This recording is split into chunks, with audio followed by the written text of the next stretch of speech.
তো গাইস, এখন যাচ্ছি আমাদের পাশের গ্রামের আরেকটা গ্রাম পরে দোতকুড়া গ্রামে মহোৎসব খেতে। তো বাড়ি থেকে বের হলাম।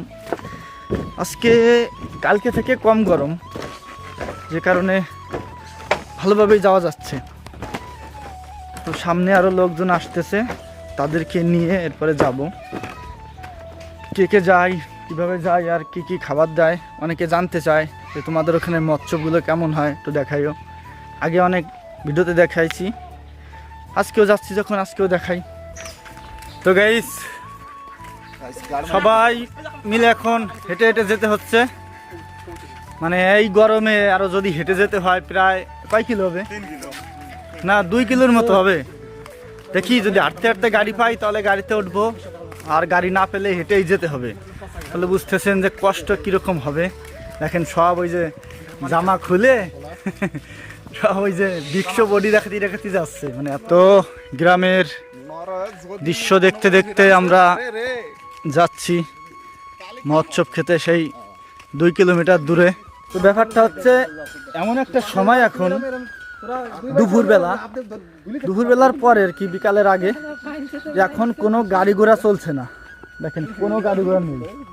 আমরা হাঁটতেছি, ভাবলাম যে হাঁটতে হাঁটতে হয়তো গাড়ি আসবে, কিন্তু কোনো গাড়ি ঘোড়া নেই। বিলের মধ্যে একটা ভিটে দেখা যাচ্ছে। এই যে এখন ভাবতে পারেন এখানে তো বাড়ি ঘর আছে, না এখানে কোনো বাড়ি ঘর নেই। ফাঁকা জায়গায় একটা ভিটা, পাশে এই যে শলা ওইগুলো লাগানো হয়েছে। আর এই পাশে সব ছিল ধান তো কাটা হয়ে গেছে। এই গ্রামে এসে অবাক হয়ে যেতে হয় ভাই। আজ থেকে মাত্র 10-12 বছর আগেও এই যে রাস্তার পাশে যে বাড়ি ঘরগুলো দেখতে পাচ্ছেন, একটা বাড়ি ঘরও ছিল না, পুরো ফাঁকা ছিল বিল।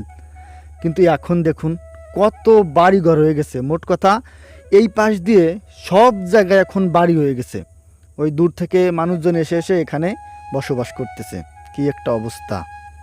তো হাঁটতে হাঁটতে আমরা দোতকুড়ার সেই বাজারে চলে আসছি। আরে বাবা, ওখানে এসে দেখি পুরো মেলা মানে বসে গেছে, বাচ্চাদের খেলনাও চলে আসছে। এই পাশে দেখলাম বক্স সিন দেওয়ার যে ওই যে কি ওকে বলে, ওইটাও আসছে। আর লোকজন দেখুন কত দোকানপাট এসেছে, চানাচুর, পাঁপড়, তারপরে ছোলা, এই দোকানপাট এসেছে। আর এইখানে একটা সময় কোনো দোকান ছিল না, কিন্তু এখন কি অবস্থা হয়ে গেছে। তো এই যে সেই ব্রিজটা, এখানে আগে কিচ্ছু ছিল না, খাল ছিল, যাওয়ার কোনো সিস্টেম ছিল না, কিন্তু এখন ব্রিজ হয়ে গেছে। এই বাড়ির লোকজন আগে চার পার হতো, এখন ব্রিজ পার হয়ে বাড়িতে যায়। আর এখান দিয়ে যে সুন্দর রোড হয়ে গেছে, এই রোড চলে গেছে সীতারামপুরের দিকে। তো যখন আমরা ব্রিজ পার হয়ে আমরা সেই বাড়ির দিকে ঢুকলাম। তো ঢোকার পথেই দেখি রান্নার কাজ চলছে। এই যে যে মৎস্য বসছে, সে মৎস্যর উদ্দেশ্যে এখানে রান্না হচ্ছে। তো সামনের দিকে এগিয়ে গেলাম, এগিয়ে গিয়ে দেখি ওখানে ধর্মীয় গান বাজনা হচ্ছে।